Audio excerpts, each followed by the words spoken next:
The world was a symphony of sound and touch, but tonight, it was a crashing orchestra of fear. Rain hammered, wind pushed me deeper into darkness. I just needed to find my way home, to be safe. My cane felt flimsy, taps on the wet pavement bringing only uncertainty. I tried to focus, but the storm swallowed everything. My breath hitched as I slipped on a grate. I was utterly lost. Suddenly, a heavy weight slammed into me. I tumbled, air knocked from my lungs. A guttural groan of agony. The air instantly filled with the thick metallic scent of copper. Blood. Lots of it. My fingers brushed against slick, warm fabric. Then bare skin. A gasp. The skin was taut, powerful, wet with that awful, life-leaving fluid. A large, calloused hand clamped over my mouth, rough but not cruel. The scent of rain, cold steel, and something else. Expensive cologne, danger, filled my nostrils. Quiet. Don't move. His voice was deep, gravelly, yet held undeniable power, even in pain. Terror, cold and sharp, shot through me. I felt his heavy, ragged breathing as he leaned against the damp brick wall, using me almost as a shield. I knew he was hurt, badly. And I, a blind girl lost in a storm, had just become part of his hidden, violent war. My heart pounded a frantic rhythm. More sounds. Heavy boots splashing, getting closer. Distant, angry shouts. A powerful car engine grew louder, then screeched to a halt nearby. The hand on my mouth tightened slightly, a silent, urgent command for stillness. I felt the raw heat radiating from his body, the tremor of pain. I knew he was bleeding profusely from his side or chest, the sticky warmth seeping into my coat. My trembling fingers lightly touched his arm, a silent question.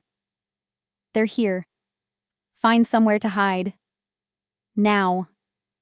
His whisper was barely audible.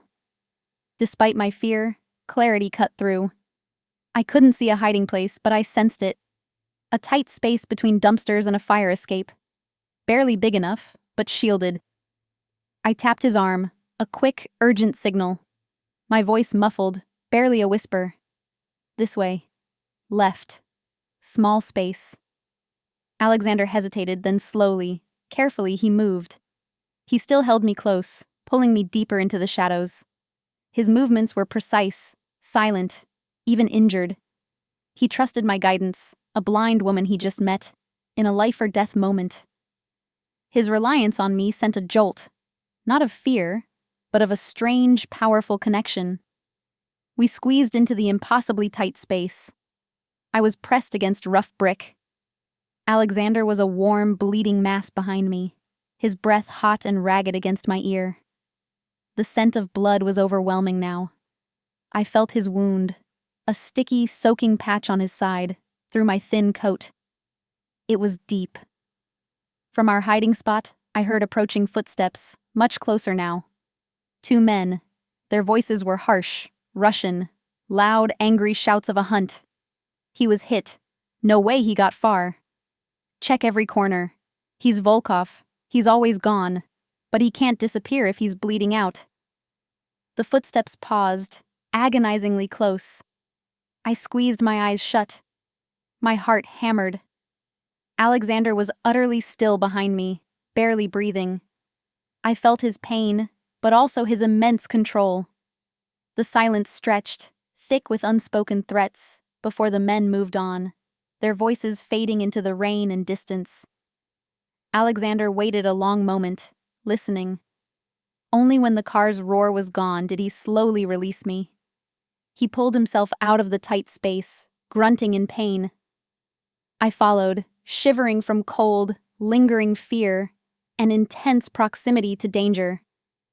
He collapsed against the wall, sliding down to sit on the damp ground.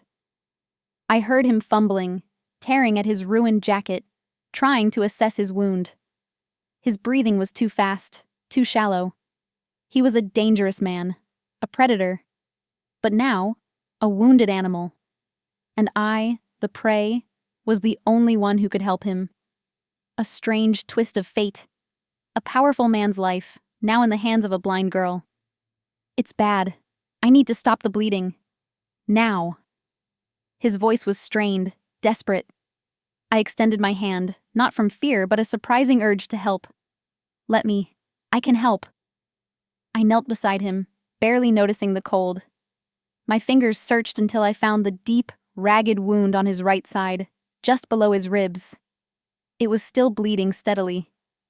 My hands, usually skilled at reading Braille, now worked with urgent purpose.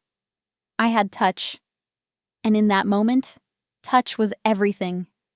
It was the bridge between his life and death, my fear and a powerful instinct to help.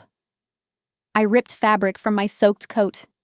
With strong hands, I pressed it firmly against the wound. Alexander hissed, a sharp sound of agony. He tried to push my hand away. Don't. It's too... Stay still. If you move, it will bleed more. I know what I'm doing. My voice was firm, steady. He stopped resisting, a grunt of pain.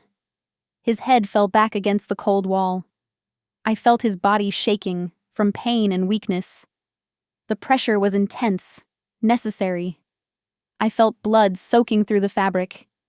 His silence was telling. Immense pain, but also hidden strength.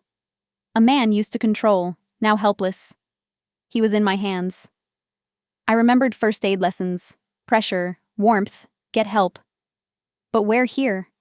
And who was this man? All I had were his rough hand, gravelly voice, expensive cologne mixed with blood. Minutes stretched. The rain lessened. Only our ragged breathing and dripping water remained. Why are you helping me? You don't know who I am. His voice was weaker now.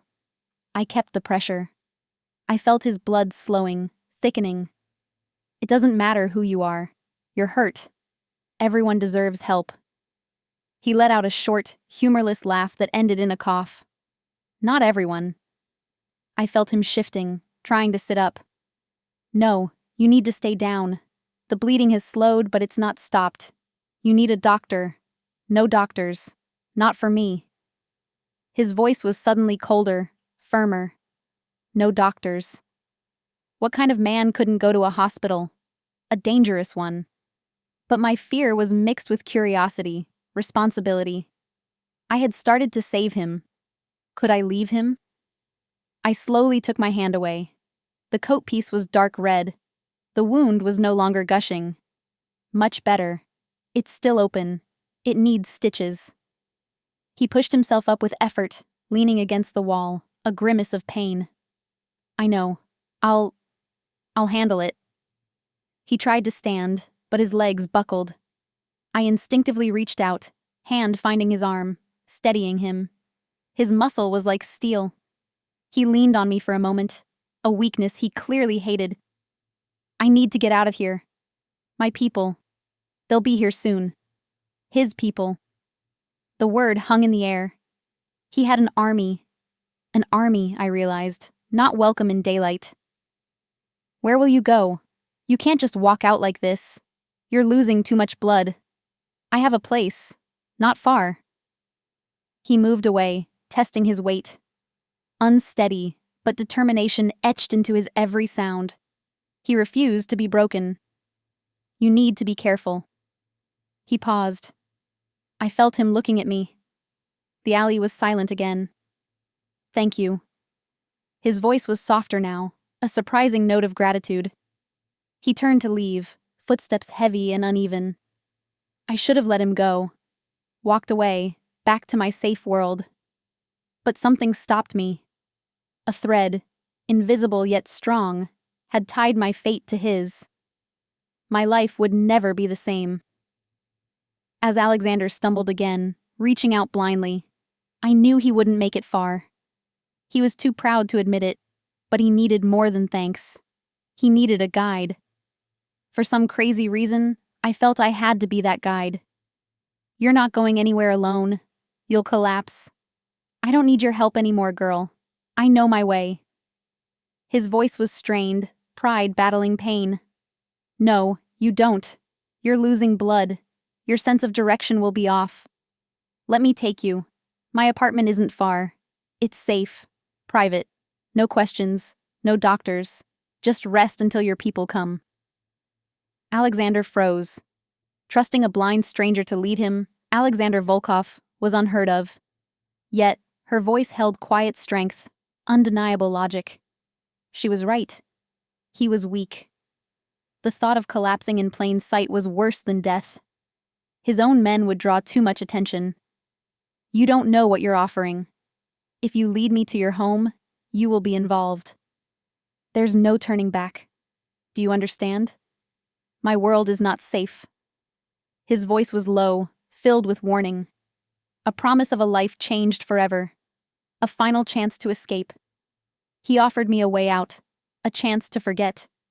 But I had already made my choice. Some part of me, hating helplessness, yearning for purpose, wanted to prove itself.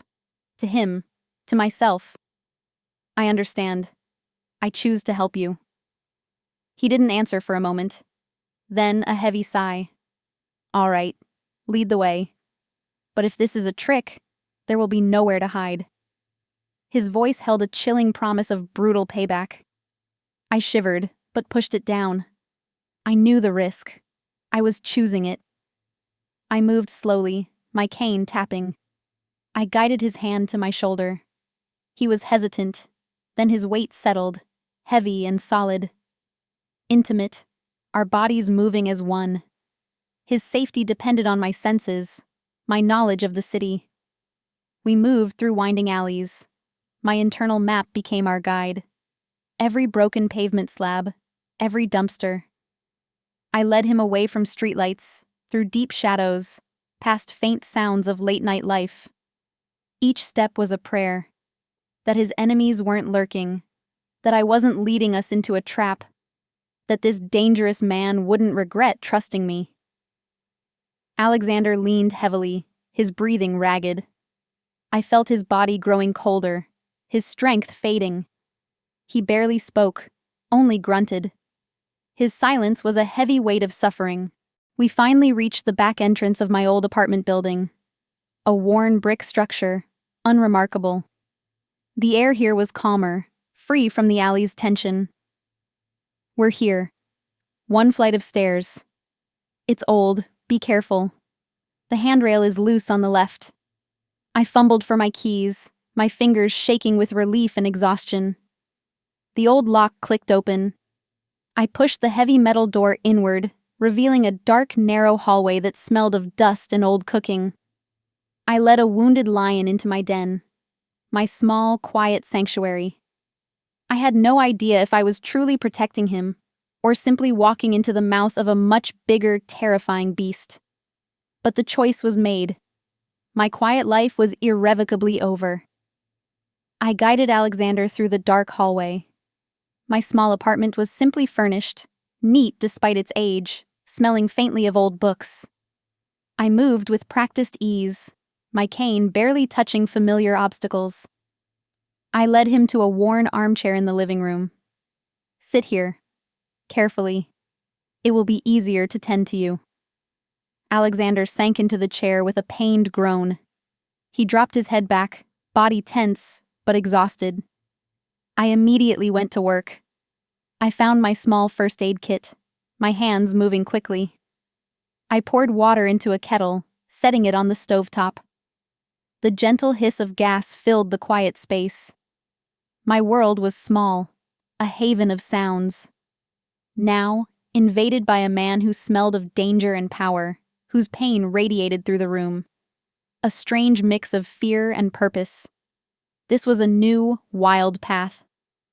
I returned to Alexander, basin, cloths, antiseptic in hand. I heard his harsh breathing, felt the tension in his powerful frame. I need to see the wound properly. You'll have to take off your jacket and shirt. He hesitated. I felt his intense, assessing gaze. Suspicion, mistrust, surprise that I would command him. He wasn't used to it. There are things you shouldn't see. Things that might disturb you. His voice was rough, softer now.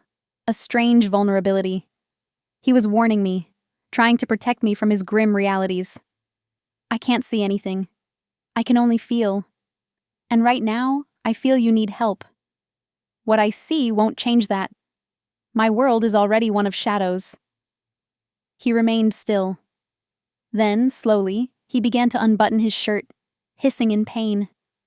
I heard the rustle of expensive fabric, his jacket hitting the floor, then his shirt, soaked with blood. The air shifted.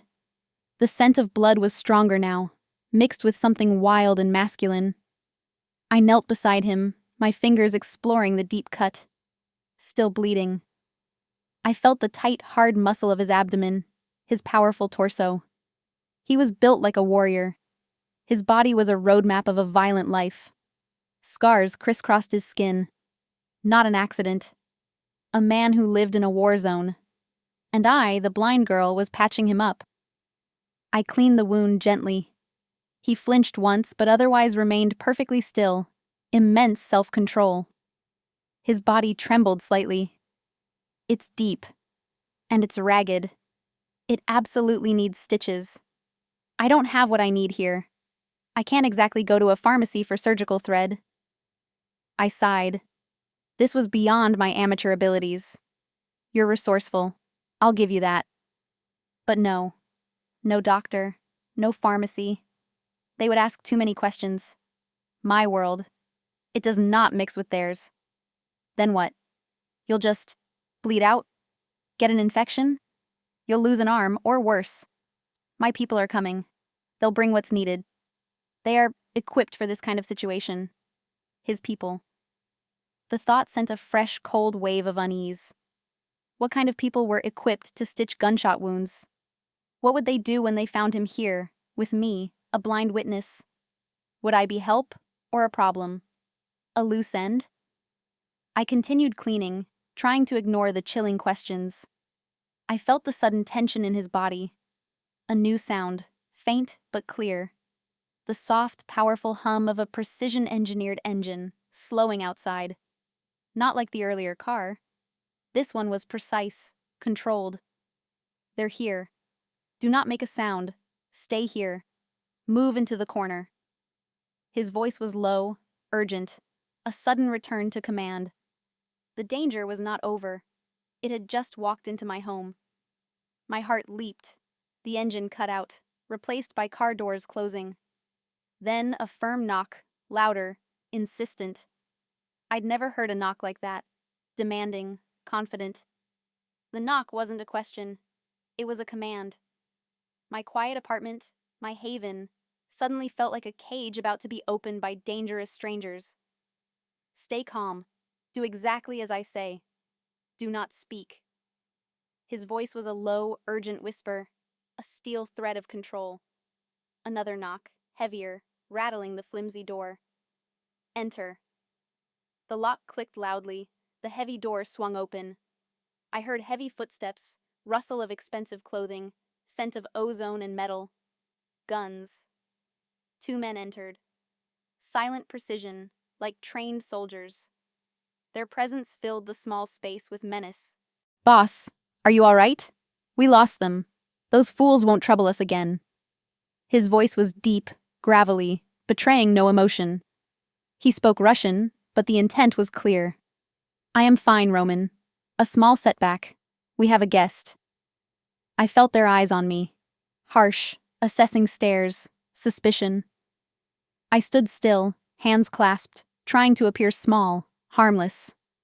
I felt the coldness in the room, the unspoken threat. Who is she? Roman's voice was rough, sharp.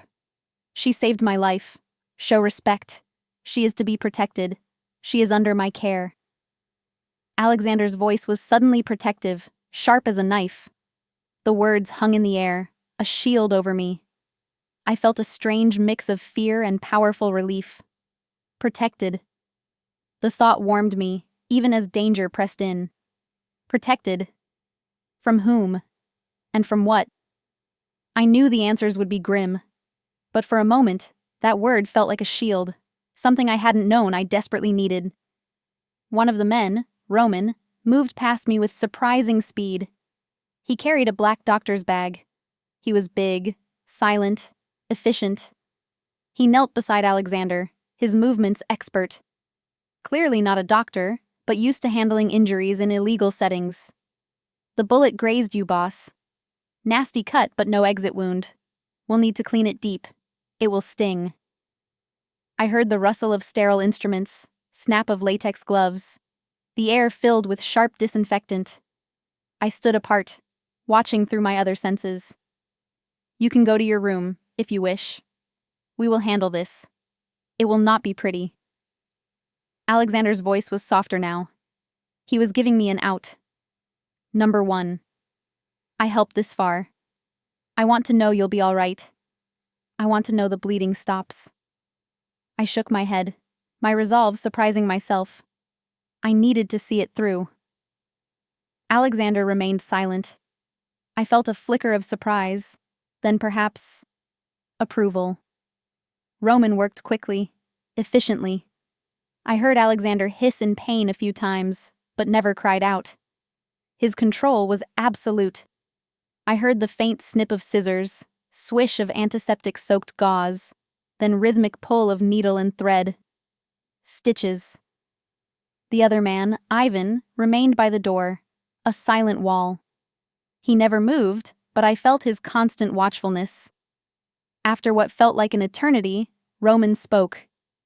It's done, boss. Cleaned and stitched. You'll be stiff for a few days. Should be fine, but we need to watch for infection. I've given you something for the pain. Good. Get me a clean shirt. And food. And get these men out of here. Leave Ivan. He will stand guard. Alexander's voice was stronger now, a deep rumble of authority. I heard the men move out, leaving only Ivan. Roman returned with a clean shirt and a small bag. He handed Alexander the shirt, placed the bag on the coffee table. We will take care of your enemies, boss. They will regret tonight. They will pay dearly. Roman's words were cold, a chilling promise of violence. Alexander nodded, silent but clear. Roman then turned to me. His voice was less harsh now, a grudging respect. Thank you for your help. You showed courage. I simply nodded, throat tight. I felt a strange tiredness wash over me. The immediate danger had passed, for now. But a new danger had settled into my living room, one that wouldn't leave so easily. Alexander started to put on the clean shirt, movements slow and painful. He was recovering, the lion regaining its strength. And I, the blind girl, was now bound to him, to his world. My life would never be the same. He was not just a wounded man anymore. He was Alexander Volkov. And I was now, whether I liked it or not, a part of his story. The first hint of dawn seeped through my thin curtains. A gray, watery light. I had barely slept, mind racing. Alexander was still in the armchair, clean shirt, fresh bandage. Ivan, the quiet guard, stood by the door, a constant hum. The smell of blood replaced by antiseptic and coffee. My world felt upside down. A dangerous man, a mob boss, in my living room. His presence a silent hum of power, a reminder my quiet life was shattered. But strangely, I didn't fear him. I feared for him, and for myself, now tied to his fate. I moved to the small kitchen, preparing toast and hot tea. My hands trembled slightly. I set a plate and mug in front of Alexander. You should eat something. You've lost a lot of blood. You need to get your strength back. Alexander turned his head. I felt his heavy, thoughtful gaze. Thank you, Brianna, for everything, for your courage, for your kindness. His words, simple yet sincere, surprised me. I had expected gruffness. Instead, genuine gratitude, a warmth at odds with the man I knew him to be. His voice was like a deep rumble, rich, dangerous, yet charming. I understood he wasn't just a brutal fighter. He was a man capable of kindness, buried deep. He reached for the mug, movements stiff. I heard the clink as he carefully lifted it. He savored the warmth. You risked your life for me. Why? You didn't know me. You owed me nothing. I paused, stirring my tea. How to explain the compelling urge to help? I don't know. It just felt right. You were hurt. And you didn't hurt me. Even when you could have. There was something in your voice. A desperation. He took a slow sip. Number 1. I would never hurt you. You are different. His voice was soft, barely a whisper, yet his words carried strange weight. A profound promise. Not just a statement, a declaration, a silent claim. Never hurt you. The words echoed. From a man whose life was built on violence, that was the most powerful promise. A seed of something new, dangerous and exciting. My heart beat faster. He finished his tea and toast, regaining strength. I heard him push up from the chair. He walked toward the window, footsteps firm. I cannot stay here, Brianna. It is too dangerous for you. My enemies will look for me. They will find me eventually. You would be in danger, simply for having helped me. I will take you with me. My breath hitched. Go with him? Into his world of danger? My mind raced, fear and a thrilling pull. My quiet life would be gone forever. Go with you? Where? I have my life here. My job. He turned toward me, voice firm, no room for argument. To a safe house, my property. Far from here. You will be protected. Fully. No one will touch you there. You will lack for nothing. No worries, I swear it. Your safety is now my responsibility. He wasn't asking. He was telling me. I realized the full weight of my choice in the alley.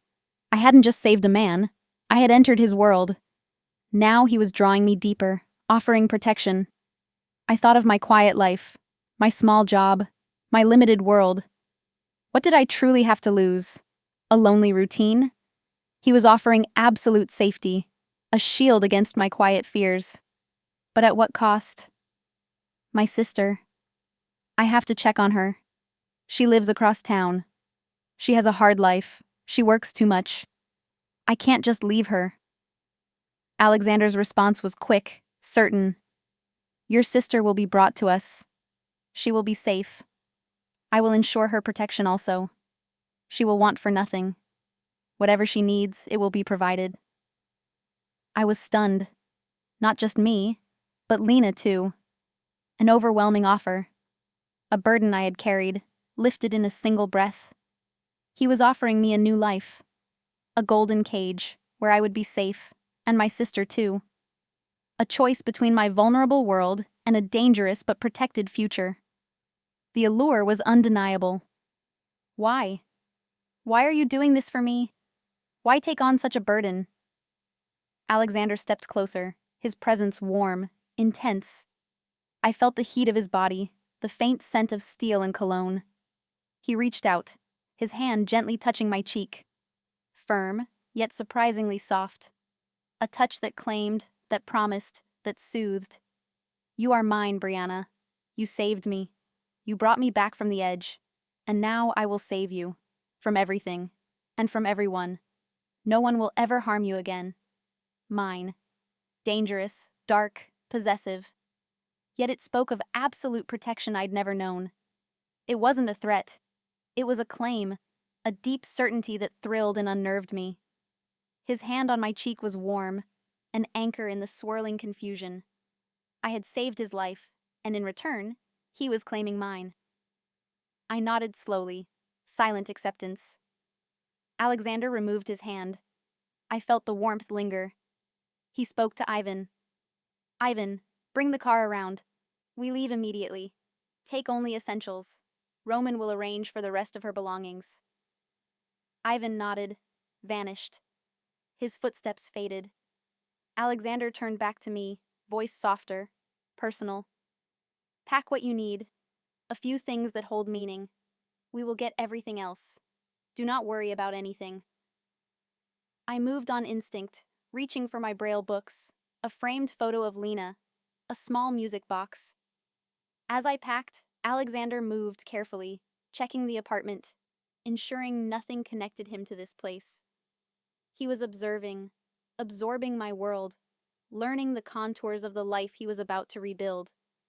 He was seeing my life through my absence of sight, feeling the lack, the quiet struggle, and with every movement, he was silently promising to change it, to give me everything. Soon, we were outside. The rain had stopped. Dawn gave way to a new day. A sleek, powerful car waited. Ivan held the door open. I felt sadness leaving my apartment, but a surge of wild anticipation for Alexander's world. Alexander helped me into the back seat, hand firm at my elbow. He slid in beside me, his powerful presence filling the space. The car pulled away smoothly, silently, leaving my old life behind, driving into a future I could only imagine. Hours later, the car stopped. I stepped out, guided by Alexander. The air was different, clean, fresh, scent of pine and salt. I heard distant ocean waves. This was not a city. Somewhere grand, hidden, beautiful. Welcome, Brianna. This is your new home. No one will find you here. No one will harm you. Ever again. I felt a vast space around us. Openness. Endless horizons. The subtle shift of expensive gravel underfoot. Faint whir of sprinklers. Rustle of leaves in a well-kept garden. Without seeing, I knew this place was immense. A world of luxury and privacy. He had whisked me away from danger, poverty, limitations, into unimaginable luxury and security. The fear of his world was still there, a whisper, but overshadowed by hope. Hope for a future I never dared to dream of, where I wasn't just surviving, but truly living. Days turned into weeks. Lena was safely brought to the sprawling estate. Overwhelmed at first, she quickly found peace and safety under Alexander's protection. I found my own purpose. I explored the property, guided by Ivan, sometimes Alexander, learning every path, scent, texture. Alexander spent hours with me, talking, learning about my world, my desires, my quiet dreams. He brought me new Braille books, built a custom music room, even surprised me with a guide dog, Soul. He was building a new world around me, tailored to my senses, my needs, where blindness was not a limitation. His enemies were dealt with. I didn't see the violence, but I felt the shift in his presence, quiet strength returning, free of tension. The dark cloud lifted. He was no longer just my patient. He was my protector, confidant, unexpected partner, my anchor. A dangerous man, yes, but for me, gentle, steadfast, utterly devoted. His fierce, possessive obsession was my shield, his power my new freedom, allowing me to bloom. I had walked into a storm and found shelter in the eye of a lion. He saw me, truly saw me, not as a blind girl, but as the woman who dared to save him. And he, the man who knew only taking, was now giving me everything.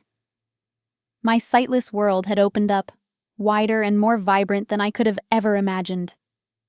Our story began in darkness and blood, but it bloomed in the unexpected light of absolute protection and a love as fierce as Alexander himself.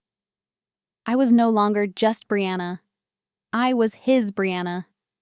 And for the first time in my life, I truly belonged. And so, Brianna, the blind girl who dared to save a notorious boss, found not just protection, but a profound, passionate love in the heart of a dangerous man.